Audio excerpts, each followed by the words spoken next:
సహకారం చేసింది. కానీ మేము మీ ఇంటికి కూడా వచ్చినాం. మీరు ఆ రోజు ఒక విచిత్రమైన నవ్వులోని డాక్టర్ గారు జేఏసీ చైర్మన్ గారు మీరు ఎందుకు వస్తున్నారు, మీకు జిల్లా రాదు అని చెప్పేసి మీరు మా ముఖం మీద చెప్పిన సంగతి మీరు మర్చిపోయారా? మీరు ఏ ఒక్కసారైనా మీరు కనీసమన్నా పట్టించుకున్నారా? ఇక్కడున్న శాసనసభ్యుడు ముత్తిరెడ్డి ఏం చేశారు? ఈ జనగామలో ఉన్న చేర్యాల ప్రాంతాన్ని తీసుకెళ్లి సిద్దిపేట కలిపి పక్కనున్న సిద్దిపేటకు 24 మండలాలు, ఈ పక్కనే ఉన్న జనగామకు 12 మండలాలు. అంటే మీరు చేసిన దాంట్లో ఏమన్నా శాస్త్రీయత ఉందా? ఆ శాస్త్రీయత లోపించింది కాబట్టి రేవంత్ అని చెప్పేది ఏంటంటే మీరు చేసిన తెలంగాణకు జిల్లాల విషయంలో చేసిన ద్రోహాన్ని మళ్ళీ కరెక్షన్ చేస్తాను, బిడ్డలకు న్యాయం చేస్తాను.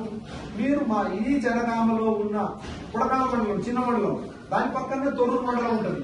పుడకలను 2 ముక్కలు చేసిండ్రు మీరు సుధాకర్ రావు గారి కోసం, ఇక్కడేమో మీ అల్లుడి కోసం హరీష్ రావు కోసం జనగామను ముక్కలు చేశారు. మీరు మీ ఇంటి కోసం జిల్లాలు ఏర్పాటు చేసుకున్నారు, ప్రజల కోసం కాదు.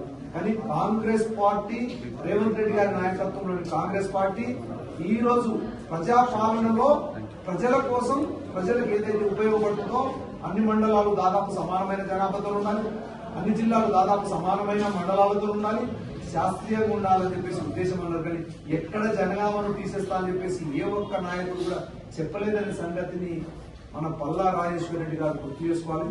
జనాల్లో విషబీజం నాటడం కాదు, జనాలకు ఒక చైతన్యం చేయాలి.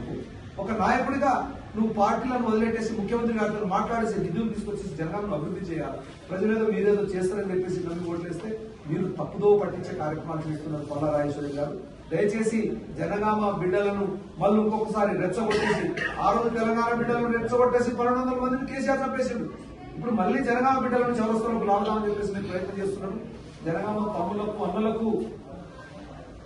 తమ్ముళ్లకు అన్నలకు ముఖ్యంగా చెప్పేది ఏంటంటే కడియం శ్రీహరి సార్ చాలా స్పష్టంగా చెప్పిర్రు, జనగామ జిల్లాకు వచ్చిన డోకా ఏమీ లేదని చెప్పేసి సార్ చెప్పిర్రు.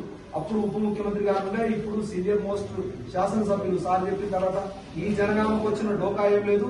దయచేసి బిడ్డలు ఎవరు కూడా ఈ పల్లా రాజేశ్వర రెడ్డి మాయ మాటల్లో పడి మరి ఆవేశాలకు లోను కావద్దని చెప్పేసి ఈ సందర్భంగా చేస్తా ఉన్నాము. ఈ సందర్భంగా రాజేశ్వర రెడ్డి గారికి ఒక సూచన చేస్తున్నాము. మీరు రాజకీయాలకు అతీతంగా, పార్టీలకు అతీతంగా ఆలోచించేసి జనగామ అభివృద్ధి గురించి ఆలోచించండి. ఇదే జనగామలో ఉన్న చేర్యాల, మద్దూరు, కొమరేలి, తూల్మిట్ట మండలాలు ఇప్పటికీ ఒకటి హుస్నాబాద్ సైడ్, ఒకటి సిద్దిపేట సైడ్, ఒకటేమో గజ్వేల్ సైడ్, ఎన్ని సైడ్ పోతున్నారు. మీరు కనీసం ఎమ్మెల్యేగా ఎప్పుడన్నా దీని గురించి ప్రశ్నించినా? అది మాట్లాడండి. మీ కేసీఆర్ చేసిన రాంగు అది, మా కేసీఆర్ తప్పు చేసిండ్రు. రేవంత్ అన్న మీరు నీతిబద్ధంగా పాలన చేస్తున్నారు కాబట్టి జనగామను పూర్తి స్థాయిలో 3 నియోజకవర్గాలు ఫుల్లుగా జనగామలో ఉండేటట్టు తీసుకురండి అని చెప్పేసి గసవంటి మాటలు మాట్లాడండి. కానీ జనగామ పోతుందని చెప్పేసి పోతాక ఇది కాంగ్రెస్ పార్టీ యొక్క భూస్థాపితం అయిపోతాడ. కాంగ్రెస్ పార్టీ గురించి మీరు మాట్లాడితే మీ పార్టీ ఆల్రెడీ పోయింది పార్లమెంట్ విషయంలో.